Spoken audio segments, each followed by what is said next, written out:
नमस्कार शेतकरी मित्रांनो.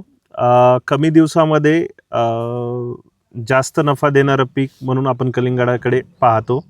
आज आपण चापानेर या गावात आलेलो आहोत. राजूभाऊ पवार आपल्यासोबत आहेत. ते गेल्या 20 वर्षापासून कलिंगड पिकाचं उत्पादन घेत आहेत. आपण त्यांच्याकडून जाणून घेणार आहोत की त्यांनी लागवड कधी केली होती कलिंगडाची आणि पूर्ण उत्पन्न आज त्याची हार्वेस्टिंग चालू आहे. त्यांना रेट वगैरे काय मिळाले, कसं नियोजन होतं.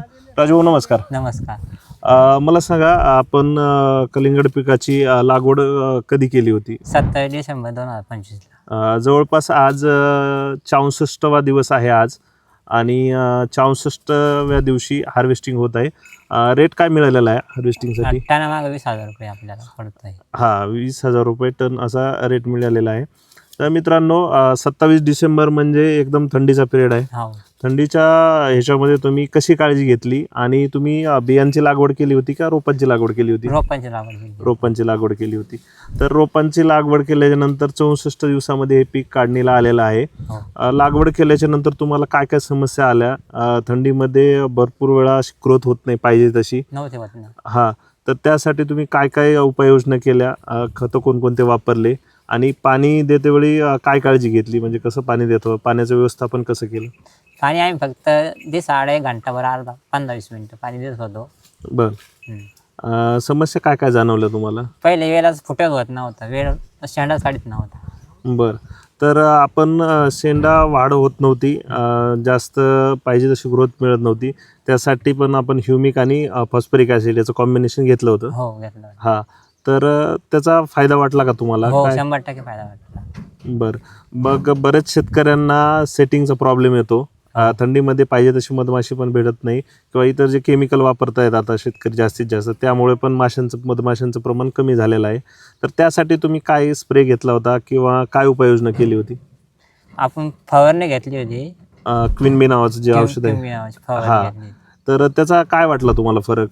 फरक भरपूर जाणवला. नंतर शेंडा काढला आणि सेटिंग होत आली.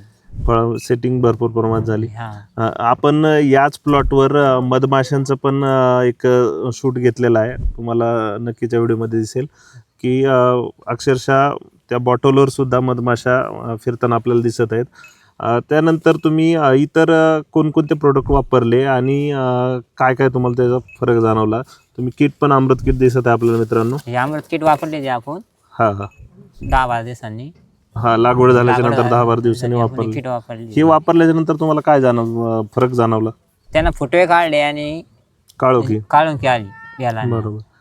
आणि जवळपास आज 64वा दिवस आहे. साईजसाठी पण तुम्ही प्रोडक्ट वापरलेले आहेत. साईज गेन आणि केसर्स यांनी जवळपास 4 ते 5 दिवसापूर्वी सोडलेलं होतं या प्लॉटवर. तुम्ही पाहू शकता या ठिकाणी कलर पण आलेला दिसतोय चांगल्या प्रकारे. त्याचबरोबर फळाची साईज पण पाहू शकता. जवळपास 4 ते 5 किलोच्या वर फळ भरलेलं दिसत आहेत. आणि अपेक्षित उत्पन्न जर आपण बघितलं मित्रांनो, तर जवळपास माझ्या हिशोबाने 25 ते 35 टनाच्या दरम्यान यांना उत्पन्न या 1.25 एकरच्या प्लॉटमध्ये निघेल. अतिशय सुंदर अशी या ठिकाणी वाढ आलेले, कुठल्याही ठिकाणी विल्टिंग म्हणा किंवा मर म्हणा आपल्याला दिसत नाही त्या ठिकाणी. पूर्ण हिरवगार प्लॉट आहे. धन्यवाद.